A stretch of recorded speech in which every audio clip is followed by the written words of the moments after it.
So the idea of health as an insurable risk struck me as being completely obvious. That was not, that did not didn't think about it. Obviously, you have something which is going to affect a few people very much, and not most people a moderate extent, and it was not predictable, not highly, at least not highly predictable.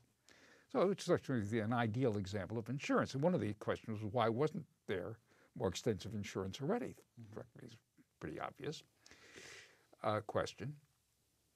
I began to realize that with these problems of incentives, and I began to read and grope. And one day it finally hit me. What was the really central feature here? And there were several different aspects. One was the relation between the insurers and the physicians or the insured. How do they know? How does the insurer know how much you really need? Put it in everyday terms. There was the obvious question that people have some idea of their health, and therefore they might, if you think you're likely to be sick, you'll insure yourself more. This was something which already occurs in life insurance, so it was not. And these concepts, I had heard about them. Moral hazard and adverse selection were concepts that were already known in the insurance. I did not invent those words. They were borrowed from insurance literature, as I think I made clear. And then there was also the question: how do you realize it was a question of guaranteeing that you get good medical service when you get it? There's one of the incentives on the part of the physician to treat the patient properly. After all, by definition, the physician knows more than the patient. That's why he or she is the physician and you are the patient. Yes. That's intrinsic in the relationship. And how do you guarantee it? So, but it suddenly struck me all of these.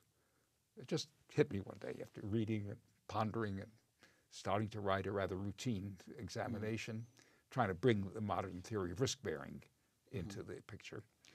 It suddenly struck me the point was there was a difference in information between the two parties involved. And this occurred, as I've just said, in several different levels.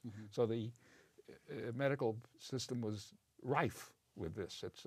All of these existed elsewhere, but this was probably more important in welfare terms than most of the other examples. I mean, you have a problem when you get your car repaired as to whether the mechanic does a good job and whether the mechanic finds faults which don't exist. And, so you have some parallels, but the magnitudes are simply not of the same order. So this gave rise to the idea this was a set of principles which had other applications, of course, but certainly came within full force into the health business and changed the nature of it very completely.